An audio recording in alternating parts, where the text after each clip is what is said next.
नमस्कार दोस्तों, आज इस वीडियो के अंदर मैं आपको एक बहुत ही बढ़िया और बहुत ही ज़्यादा इंपॉर्टेंट जो हमारे यंग एडवोकेट्स के लिए जो वो केस को प्रोसिक्यूट करने जाते हैं एक बहुत ज़रूरी जानकारी देने वाला हूं। हालांकि भी रिसेंटली सुप्रीम कोर्ट ने भी इसके मुद्दे के ऊपर जो है क्लैरिफिकेशन दिया है।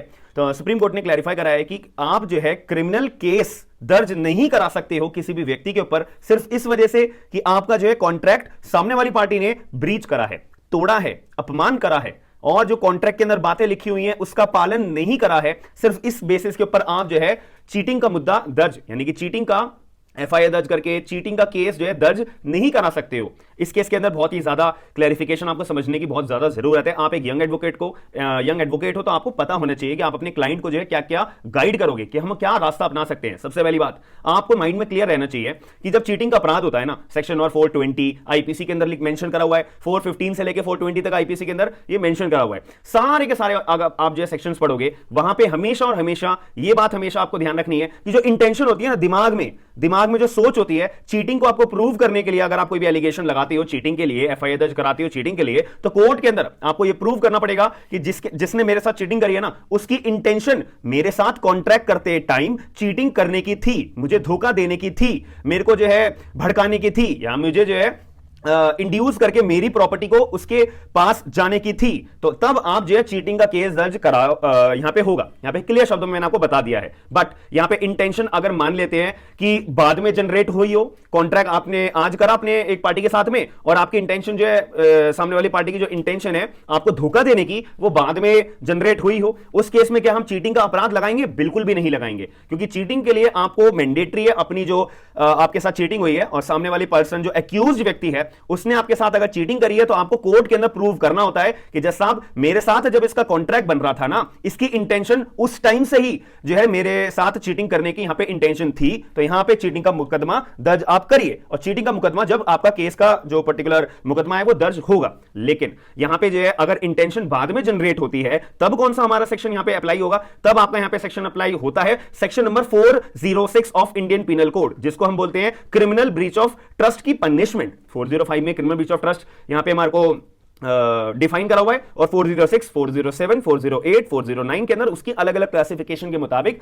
यहां पे जो है इसकी पनिशमेंट्स बता रखी है, सर्कमस्टांसेस टू सर्कमस्टांसेस। अब यहां पे मैं आपको एक एग्जांपल देता हूं कि एक ए नाम का व्यक्ति है और एक बी नाम का व्यक्ति है। ए और बी ने दोनों ने आपस में अपना कॉन्ट्रैक्ट करा कि ए नाम का व्यक्ति कह रहा है कि भाई बी तू मेरे से प्लॉट खरीदेगा। बी ने कहा हां भैया मैं प्लॉट खरीदूंगा। तो ए नाम के व्यक्ति ने बी से बोला भाई ठीक है 20 लाख रुपए मेरे को एडवांस में जमा करा दे। बात यहीं पे खत्म हो जाती है। बी ने 20 लाख रुपए अपने ए नाम के व्यक्ति को दे दिए कि भाई मैं तेरे से प्लॉट खरीदूंगा, ये ले बयान का अमाउंट देते हैं ना, बयाना देते हैं कि भाई अब मैंने तेको बयाना दे दिया, अब तू मुझे ही बेचेगा वगैरह वगैरह। तो 20 लाख रुपए बयाना के रूप में बी नाम के व्यक्ति ने ए नाम के व्यक्ति को दे दिए। अब बी नाम के व्यक्ति ने पैसे दे दिए। अब ए नाम के व्यक्ति के पास अपना पैसे आ गए हैं। अब ए नाम के व्यक्ति को रजिस्ट्री के टाइम पे अपने रजिस्ट्रार ऑफिस में जाना पड़ेगा और अपने जो सेल डीड है वो सेल डीड बी के फेवर में अपना एग्जीक्यूट करानी पड़ेगी। और जो बाकी का बचा हुआ पैसा है, मान लेते 1 करोड़ रुपए का प्लॉट है और 80 लाख रुपए जब सेल डीड एग्जीक्यूट हो जाएगी 80 लाख रुपए बी नाम का व्यक्ति ए नाम के व्यक्ति को देगा। बस ये साफ सुथरी सी इतनी सी बात है। अब यहां पे क्या होता है कि ए नाम का व्यक्ति जो है सेल डीड जब एग्जीक्यूट कराने का टाइम आता है, ए नाम का व्यक्ति सेल डीड एग्जीक्यूट करता ही नहीं है और जो 20 लाख रुपए बी नाम के व्यक्ति ने ए नाम के व्यक्ति को दे रखे होते हैं वो भी नहीं देता है। अब ऐसे केस में जो बी नाम का व्यक्ति है वो तो बेचारा अपना वेट कर रहा है कि ना मेरे को प्लॉट मिला, ना मेरे नाम पे सेल डीड एग्जीक्यूट हुई और ना मेरे 20 लाख रुपए वो ए नाम का व्यक्ति वापसी कर रहा है। अब मैं क्या करूंगा? अब बी नाम के व्यक्ति में दिमाग में क्या आएगा कि ए नाम के व्यक्ति ने तो मेरे साथ चीटिंग करी है, मेरे साथ तो गलत करा है, मेरे साथ तो फ्रॉड करा है वगैरह वगैरह। तो इसको हम सीधे भाषा में, कानूनी भाषा में चीटिंग बोलते हैं। तो यहां पे बी नाम का व्यक्ति कोर्ट में भागा भागा जाएगा जैसा ए नाम के व्यक्ति ने मेरे साथ चीटिंग करी है। अब कोर्ट क्या डिमांड करेंगे कि आपको प्रूव करना पड़ेगा बी नाम के व्यक्ति कि ए नाम के व्यक्ति ने आपके साथ चीटिंग करी है। तो ए नाम के व्यक्ति की इंटेंशन थी आपके साथ चीटिंग करने के लिए at the time of making of the contract, कि जब आपका और ए के साथ में कॉन्ट्रैक्ट बन रहा था आप वो चीज प्रूव कर दो कि उस टाइम पे ए की इंटेंशन ये थी आपके साथ मैं चीटिंग कर रहा हूं, चीटिंग करूंगा जब भी मैं आपके साथ कॉन्ट्रैक्ट कर रहा हूं। अगर आप ये बी नाम के व्यक्ति ये बात प्रूव कर देते हो तो हम जो है आपका ब्रीच ऑफ कॉन्ट्रैक्ट के तौर पे चीटिंग का मुकदमा दर्ज यहां पे कर देंगे। लेकिन अगर आप ये बात प्रूव नहीं कर सकते तो सॉरी, आपका चीटिंग का केस यहां पे दर्ज नहीं हो सकता। यही बात सुप्रीम कोर्ट ने बोली है। सुप्रीम कोर्ट के ऑनरेबल जज साहब ने भी यही बोला है कि अगर कोई ब्रीच ऑफ कॉन्ट्रैक्ट होता है तो इसके बेसिस पे हम केवल और केवल चीटिंग का चार्ज नहीं लगा सकते। यहां पे दूसरी सिचुएशन आती है तो हम इसके लिए रेफर करेंगे। आप यंग एडवोकेट हो तो आप अपने क्लाइंट को रेफर करोगे कि 221 और द सीआरपीसी हमारा एक सेक्शन आता है जिसमें बोला जाता है कि जब डाउट आता है कि हम कौन सा चार्ज फ्रेम करें, उस टाइम पे आप यंग एडवोकेट होने के नाते कोर्ट से प्लीड करोगे कि जज साहब हमें लगता है कि बंदे ने चीटिंग करी है, लेकिन अल्टरनेटिव के अंदर आप चार्ज जो है section number 406 of the CrPC का भी फ्रेम करिए कि अब जब ट्रायल चालू होगा अगर हम चीटिंग की इंटेंशन प्रूव नहीं कर पाएंगे तो हमारे पे 406 तो है ना, 406 में उस बंदे को, ए नाम के व्यक्ति को अंदर डालेंगे। क्यों? 406 क्या कहता है?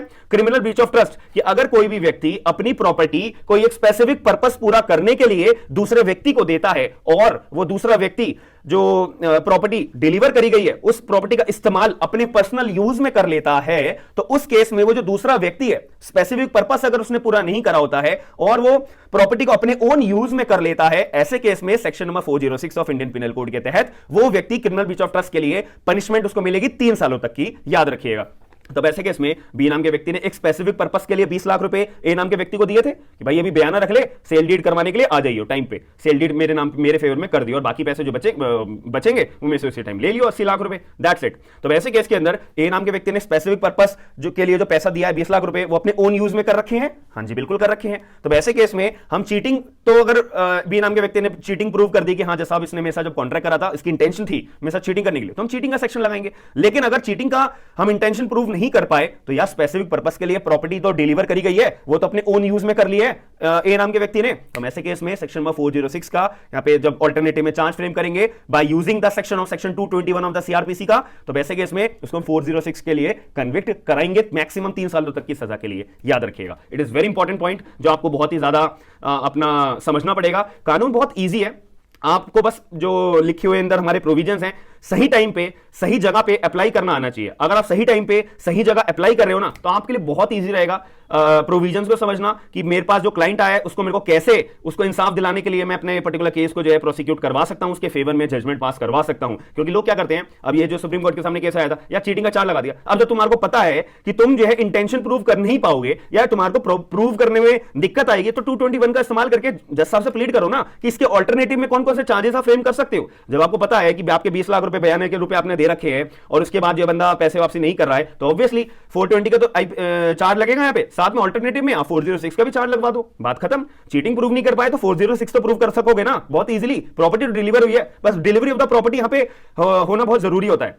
अब इंटेंशन उसकी प्रॉपर्टी का ले जाने की थी नहीं थी, स्टार्टिंग में थी बाद में आई, ये सब बात रखी रह जाती है, याद रखनी है। It is very very important point for your personal professional जो आप लाइफ अपना कवर अप करोगे उस चीज के लिए, याद रखिए। अगर वीडियो पसंद आई है, वीडियो के अंदर जो मैंने आपको बातें बताई है वो अगर समझ में आई है तो प्लीज वीडियो को लाइक करके चैनल को सब्सक्राइब जरूर करिएगा और कमेंट बॉक्स के अंदर अपना पॉइंट ऑफ व्यू जरूर बताइएगा कि आपको ये पहले डिफरेंशिएट आता था 221 ऑफ द सीआरपीसी आपको पहले पता था और 420 एंड 406 के बीच में डिफरेंस पता था या नहीं पता था। अपना सारा पॉइंट ऑफ व्यू जरूर बताइएगा और वीडियो को शेयर जरूर कर देना, ठीक है। हम मिलते हैं नेक्स्ट वीडियो के अंदर। थैंक यू, धन्यवाद।